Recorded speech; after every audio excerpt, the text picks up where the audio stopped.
কোন কোন জায়গায় কি অবস্থা আছে সেটাও আমরা সবাই প্রত্যক্ষ করলাম।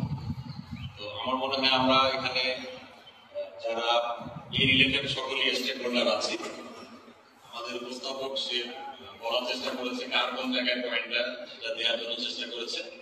তো আমার মনে হয় আমরা সেই আলোচনাগুলো টু দ্য পয়েন্টে কমপ্লিট হিসেবে নিই যে আমরা আগামী দিনে যে ঈদকে কেন্দ্র করে যে চ্যালেঞ্জটা আমাদের আছে, 20-এর অধিক জেলার মানুষ কিন্তু আমাদের এই মহাসড়কটা ব্যবহার করে তাদের গন্তব্যস্থলে যাবে। আমাদের সকলেরই একটাই উদ্দেশ্য, এই মানুষগুলোকে স্বস্তি দিয়ে যাতে আমরা তাদের গন্তব্যস্থলে দিতে পারি, তারা যেতে পারে। তো এই ক্ষেত্রে আমাদের যে চ্যালেঞ্জগুলো আছে সেই চ্যালেঞ্জগুলো নিয়ে আমরা বিশেষত যে বিভিন্ন সমিতির সম্মানিত নেতৃবৃন্দ আছেন, আমাদের অফিসিয়াল নেতৃবৃন্দ আছেন, অফিসাররা আছে এবং অফিসার ইনচার্জরা আছেন। তো সবাই এই মুক্ত আলোচনার মাধ্যমে এটাকে কিভাবে আরো একটু ফলপ্রসূ করা যায়, কিভাবে আরো একটু মানুষের স্বস্তি দেওয়া যায়, এই জায়গাগুলো নিয়ে আমরা সবাই একটু কথাবার্তা বলবো। আমি আপনাদের কাছ থেকে সেই আলোচনাগুলো প্রত্যাশা করছি। আমরা সময় বেশি দীর্ঘায়িত করবো না, যে যেভাবে কথাটা বলবেন টু দ্য পয়েন্টে কথা বলে আমরা সমাধানের দিকে যাব। ধন্যবাদ। এই জন্য আমরা আপনাকে সাধুবাদ জানাচ্ছি এবং আমরা আশা করি আপনারা অনেক ভালো একটা ঈদ সবাই করবেন। সম্মানিত উপস্থিতি, আমার পরিচয় আমি দিয়েছি। আমার কিছু স্পেসিফিক পয়েন্ট আছে যেগুলো যাদের জন্য প্রযোজ্য, আপনারা দয়া করে একটু মাথায় রাখবেন। যেমন স্যার ভিডিওতে এবং আমরা স্টিল ছবিতে একটা দৃশ্য দেখলাম যে নতুন যে রাস্তাটা নির্মাণ হলো, যেটি আপনারা দেখলেন, এই নতুন রাস্তায় কিছু বাস বের করা হয়েছে এবং খেয়াল করেছেন হয়তো, আমি এখানে যারা রাস্তা নির্মাণের সাথে যারা সম্পৃক্ত আপনারা, আমি আপনাদের অনুরোধ করবো বিষয়টা একটু নোট করতে, যে এখানে কিন্তু নতুন রাস্তা এই একটা যে চকপাতা যে জায়গাটা রাস্তা শেষ হয়ে গেছে, এই কিনারাটা কিন্তু বেশ একেবারেই যেটা বাংলায় বলা হয় খারাপ একদম। এই জায়গাটায় বাস কিন্তু বাধা, এটা দুর্ঘটনা ঘটার একটা সম্ভাবনা আছে, কারণ এরা রাত্রের বেলায় ঘুম ঘুম চোখে যখন আসবে তখন খেয়াল করবে না যে রাস্তায় চাকা কোন দিকে যাচ্ছে। এই ক্ষেত্রে আমি আমার একটা পরামর্শ আছে, সেটা হলো আপনারা এটা অবশ্যই সম্ভব যে আমরা বাসের কিছু কোন টাইপের, যেহেতু বালি এখানে বাস হয়তো পুঁতেও দেওয়া যাবে, এটা কালারিং করে এমন ভাবে দেওয়া যেতে পারে যে চালকরা যেন অ্যাটলিস্ট বুঝতে পারে যে আমার রাস্তা এই পর্যন্ত শেষ, না হলে এটা কিন্তু আমাদের হিতে বিপরীত হবে। আর আমাদের এই রাস্তা নিয়ে আমরা দীর্ঘদিন কাজ করছি, আমরা গবেষণা করছি। একটা সময় ব্যাপক সমস্যা হতো, এখন হচ্ছে না। এর পিছনে আমাদের শ্রম আছে, আমাদের গবেষণা আছে। কেন হচ্ছিল, কেন এখন হচ্ছে না, এটা আমরা মনে করি আমরা এখন বুঝতে পারছি।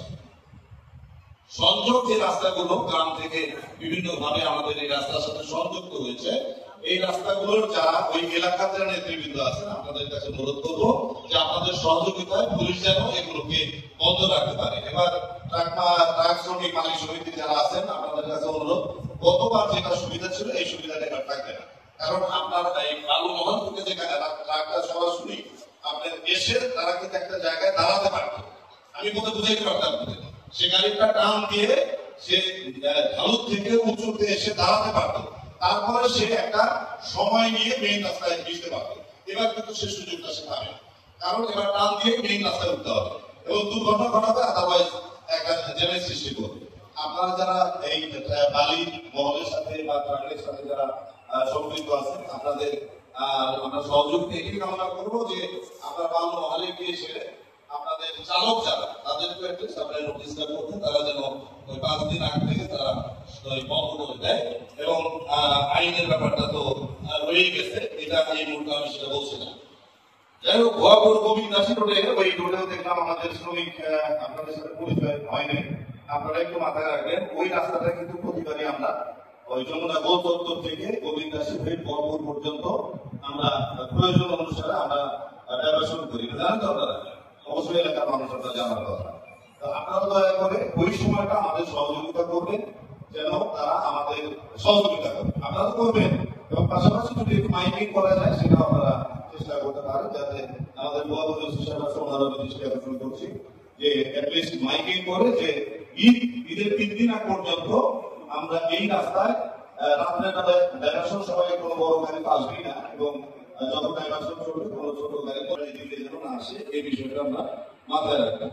আর পাশাপাশি আমি আর সময় নিচ্ছি না, যে অটো যেগুলো আছে সিএনজি যারা আছে আপনারা এগুলো এবার কঠিন ভাবে এগুলো কিছুটা দেখতে হবে।